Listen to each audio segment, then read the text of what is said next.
பாரத் புயலானது சென்னையை சுற்றியுள்ள தொழிற்பேட்டைகளில் மட்டும் 1000 கோடி ரூபாய் அளவிற்கு இழப்பை ஏற்படுத்தி இருக்கிறது.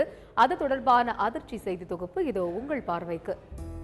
எளிமையாக தொழில் செய்யும் ஈஸ் ஆஃப் டூயிங் பிசினஸ் முறை கொண்டு வரப்படும் என்று உறுதியளிக்கப்பட்ட நிலையில் தொடர்ந்து தமிழகம் இயற்கை பேரிடரால் தவித்து வருகிறது.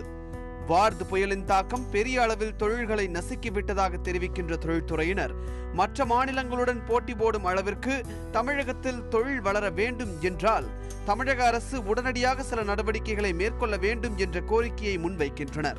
முதல்ல டெம்பரரி மெஷர்ஸ் அப்படின்னு சொன்னீங்கன்னா, இப்போ நாங்கள் மாதம் கட்டுற PF, ESI, sales tax, service tax and excise, இந்த டாக்ஸஸ் மந்த்லி கட்ட வேண்டிய டாக்ஸஸ் எங்களுக்கு மார்ச் வரைக்கும் சில தள்ளி கட்டக்கூடிய அளவுக்கு அவங்க அலோவ் பண்ணணும்.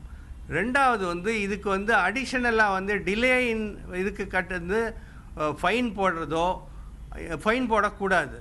அதே மாதிரி பேங்க்கில் நிறைய பேர் இன்னும் டேர்ம் லோன் வாங்கி ஒரு எக்ஸிக்யூட் பண்ண முடியாத நிலையில் திரும்பி வளர்ந்து வர்றதுக்கு ட்ரை பண்ணுற நேரத்தில் இந்த மாதிரி அடிஷனல் வரும்போது டேர்ம் லோனுக்கு மார்ச் வரைக்கும் நாங்கள் கட்டுற தவணை பணம் தள்ளி கட்டுறதுக்கு உண்டான ஒரு ஆப்பர்ச்சுனிட்டி கொடுக்கணும்.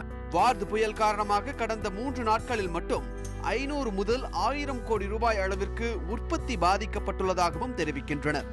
இதை ஈடு செய்ய தமிழகத்தில் தயாரிக்கப்படும் பொருட்களுக்கு அரசும் தனியார் நிறுவனங்களும் முன்னுரிமை வழங்க வேண்டும் என்ற கோரிக்கையும் எழுந்துள்ளது.